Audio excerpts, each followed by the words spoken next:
I spent months rebuilding a life on 5 acres of fire-scarred earth. Then, out of nowhere, this white SUV pulls up, slow, confident, and a woman steps out with a folder thick enough to kill a small animal, her first words cutting the silence like glass. "Welcome to Cedar Ridge Estates, Mr. Donovan. Your land is officially ours now." Yeah, that didn't go the way she thought. I never planned on ending up out here. 5 lonely acres of scorched Whisper Creek Canyon soil, where even the wind felt like it was holding its breath. But after 30 years working wildland fire operations, watching flames erase entire ridge lines and rewrite the shape of towns, I thought maybe a place like this could finally hold still long enough for me to breathe again. My name's Ethan Donovan, by the way, and I was done. Done with the noise, done with the smoke, done with the panic. The land didn't have much left when I first saw it. Blackened stumps, melted metal, a foundation warped so badly it looked like the earth had sighed and given up. But there was a kind of honesty in it. Nothing fake, nothing hidden, just the truth laid bare in ash and silence. And I'll admit something I don't share with many people. The first time I stood there, I found myself talking to the trees.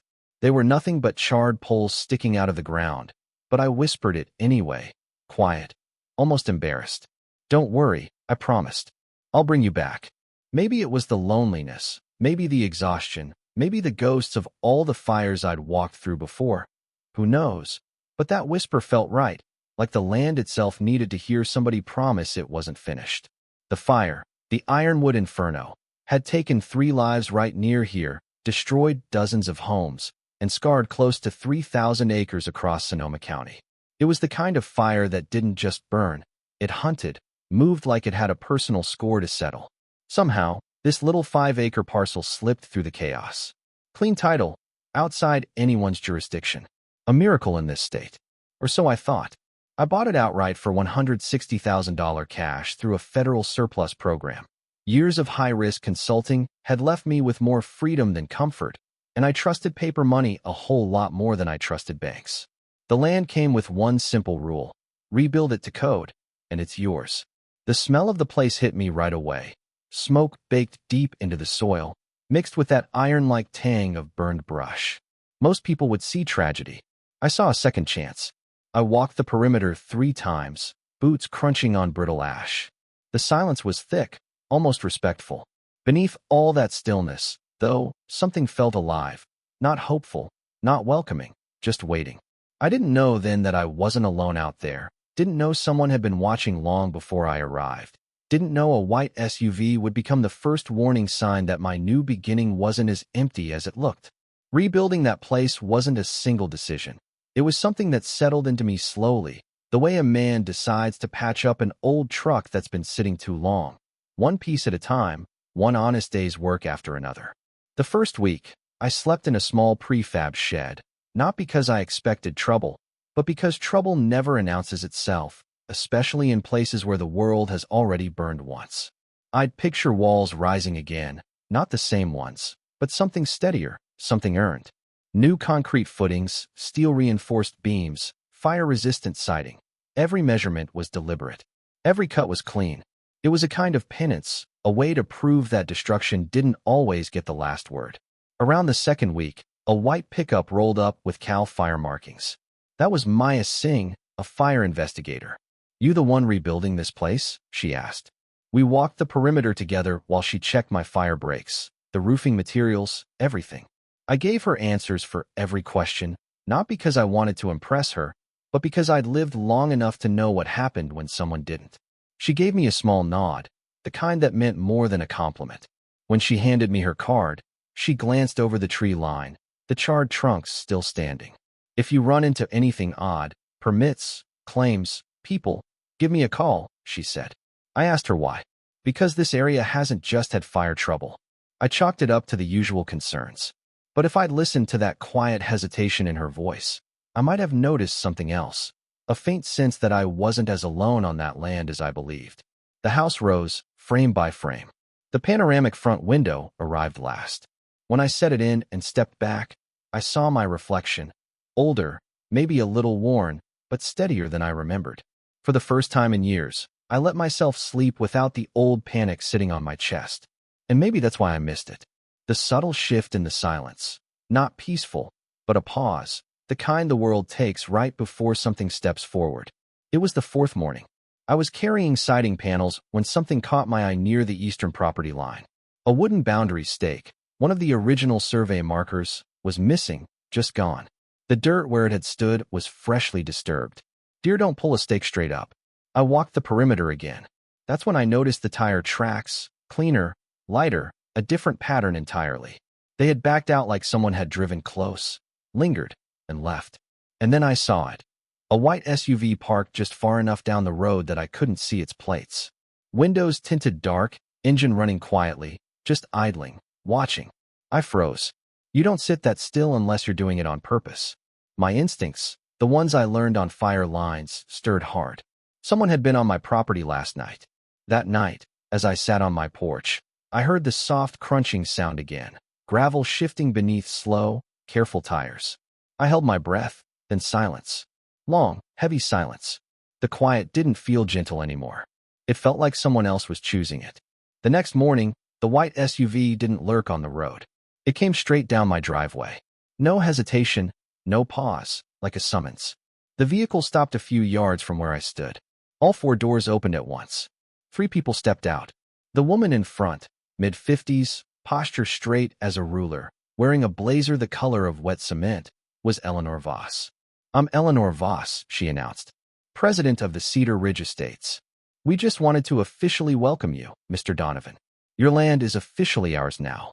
I gave her a mild, polite smile. "I'm not in Cedar Ridge. My title is clear." The corners of her own smile tightened barely. "Oh, technically you are," she said brightly. "There has been some administrative redistricting since the fire." She nodded to the man in the slim gray suit, who opened a folder thick with paper. "Here's the updated boundary plan. Your parcel now falls within the Cedar Ridge Protective Zone. That makes you a member by default." I took the papers, flipped through them, and handed them back. "Nope. They're not confusing. They're fake." Her nostrils flared. The third man, the HOA infrastructure inspector, later identified as Marco Ruiz, spoke up. "We've also received concerns about your unapproved solar array. The reflection impacts several second-story bedrooms on Cedar Crest Drive." "Cedar Crest Drive is a mile away," I said. He shrugged. "Well, light travels." Eleanor cleared her throat, reclaiming center stage. "To start things off on the right foot, we'd like to offer you our standard baseline membership agreement. Annual dues, only $1,100, and a few visual compliance adjustments. We'll need your home repainted in one of our approved palette tones, and the water tanks must be relocated behind a privacy screen." That time, the laugh escaped. Not a loud one, just enough to freeze the smile on her face. "Ma'am," I said softly, "I built this home myself, every inch of it. And you think I'm going to repaint it beige because a committee of angry retirees thinks it clashes with their bushes?" She tried again, voice firm. "We take community harmony very seriously, Mr. Donovan. And I take private property very seriously." There it was, a short silence, a tightening of her jaw. Then she smiled, too wide, too practiced. "Well then, I hope you enjoy your new home." She turned sharply, the SUV pulling away slow, deliberate, like it wanted me to remember the shape of its taillights. And I knew that wasn't the end of it. The first thing I noticed the next morning was the heavy, unnatural silence. My solar panels, 5 of them, were shattered, each one spiderwebbed with cracks. This was deliberate. I walked the perimeter again. The original eastern stake was snapped off. Strike 2. Strike 3 came when I walked back toward the driveway. 2 concrete barricades, shoulder-high, stamped, HOA property, do not enter, blocked my driveway. A move like that isn't a message. It's a declaration. I called the sheriff's office. The dispatcher dismissed it as a civil dispute. I stopped listening. This wasn't teenagers. This wasn't a mistake. It was strategy. They were trying to isolate me, box me in, apply pressure. That night, I sat on my porch, notebook in hand. If the Cedar Ridge HOA wanted to start a quiet war, I would give them one, and I don't lose quiet wars. I retrieved my old metal toolbox, the one with dents from Alaska and Wyoming, and pulled out my drone kit, the one built for rough work, not pretty video. Scanning backward through the archives, frame by frame, day by day, I found it. 6 weeks back, a figure standing near the boundary. He wore a dark green vest with the Cedar Ridge logo. He was holding something in his left hand, a red gasoline canister. My stomach tightened. I zoomed in. Planning. I needed more. I drove into town, to the Sonoma County Sentinel, a cramped archive room where the air smelled like dust, ink, and old news. I found Frank Wallace, a 60-something reporter who still believed in digging things up. Buried near the bottom of a box, I found it. A preliminary investigation file. Origin, boundary fence of Cedar Ridge, parcel 14B. Cause, unverified ignition source. One photo grabbed me by the throat. A rusted metal sign twisted by heat, reading, Controlled burn in progress. HOA maintenance only. The burn had been conducted 1 week before the wildfire that killed 3 people. My hand tightened on the edge of the photo. They'd done it. They'd lit a fire they couldn't control. And people died because of it. On the drive back, my mind worked the way it used to on investigation teams. The wildfire wasn't bad luck. It was negligence, maybe worse. People with power will set a lot of things on fire, paperwork, land, or lives, if it keeps their world tidy. Back at the house, I walked to the northwest corner of my land. I crouched, brushing away loose dirt. Plastic. I dug a little more. A small half-melted tag. Warped, scarred, but still readable enough. HOA Crew 3. Westline. My throat tightened. They'd been here before the fire, setting the stage. The truth came together in a straight, ruthless line. Cedar Ridge wanted this buffer land. They lit a controlled burn to clear it. The fire got away from them. People died. And now they were trying to fold the land back into the HOA before anyone could question why they wanted it in the first place. Close to midnight, my phone buzzed. Unknown number. I answered. Hello, Donovan. The voice was gravel and smoke. Frank, the old reporter. Shut up and listen, he growled. I found something. An envelope, shoved under the Gazette's back door. No return address, just your name on top. I heard the rustle of paper. Then Frank's voice, low and heavy. Eleanor gave the order. I warned them about the wind. They ignored it. They lit it anyway. I have the recordings. If I stay, I'm dead. Marco Ruiz. The infrastructure inspector. The one who barely spoke. I looked at the melted tag on my table, at the forged maps, at the barricades blocking my driveway. I'm not just digging anymore, I said quietly. I'm going hunting. By mid-morning, my phone buzzed again. It's me. I can't talk long. Marco. The dangerous time was waiting this long. We agreed to meet at a diner off Route 29. I found Marco in the back booth, hood pulled low, sunglasses on. He looked smaller, less sure. You were never supposed to buy that land, he whispered. Eleanor pushed it through. Said the community needed a buffer cleared. I told them the winds were wrong. I told them the brush was too dry. But they lit it anyway. He stared at the table. And it jumped the fence line, straight toward the ridge, toward the houses, toward that family. He reached into his pocket. He slid a small USB drive across the table. They're all on here. The meeting, the vote, her instructions, everything. I kept a copy. I closed my fingers around the USB.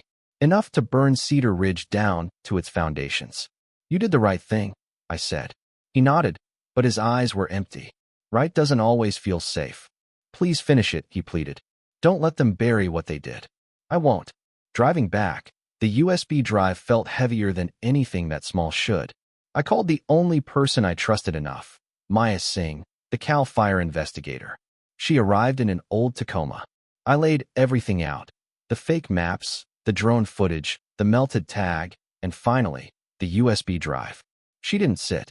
She examined each item with the precision of someone cataloging evidence at a fatal fire scene. Where did you get this? She asked, tapping the USB. Anonymous. Came from Marco Delaney. And he says Eleanor ordered the burn? Yes. And he has recordings. She picked up the melted tag. This, she said quietly, is enough for me to open a preliminary report. She tapped the forged boundary map. Jurisdictional fraud. And the burn? If what's on that USB matches what you're telling me, it's involuntary manslaughter. Maybe more. She exhaled slow and deliberate. I'm pulling in the Department of Natural Resources and DOJ's Environmental Division. This won't stay local. Not with fatalities. You know what's coming, right? She asked. Push back. They'll panic. I'm ready.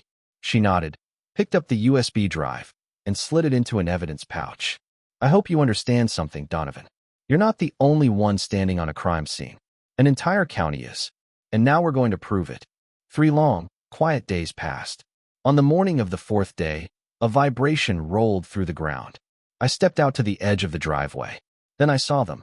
Black SUVs, marked state vehicles, CAL FIRE enforcement trucks, and a DOJ vehicle. They didn't just arrive, they descended. I stood completely still, watching them pass. The last vehicle slowed. Maya.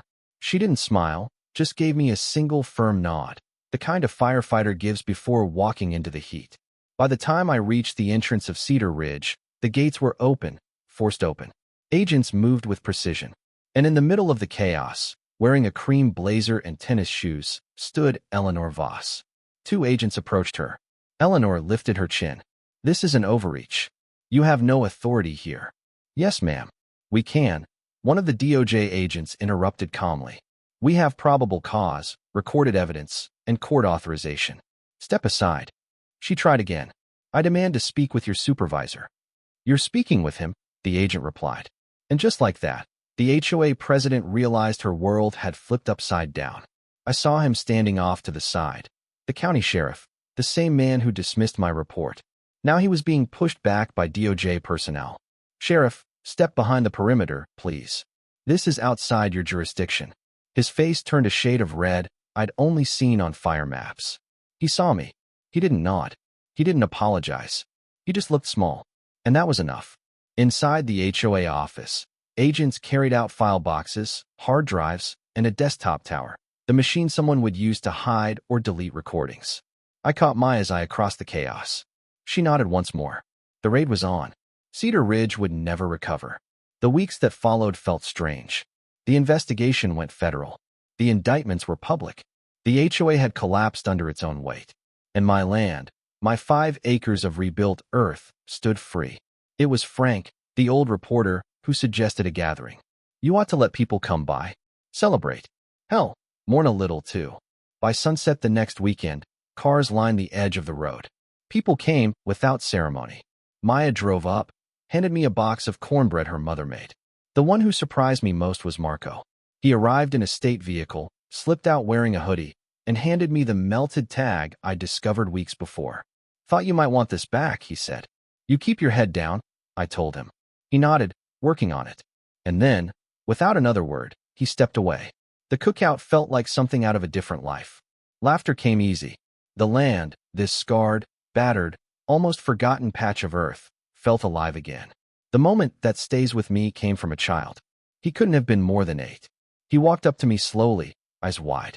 Are you the guy who beat the fire? He asked. I put a hand on my knee and leaned down. No, I said softly. The fire came through and did what it does. I just didn't let it finish the job.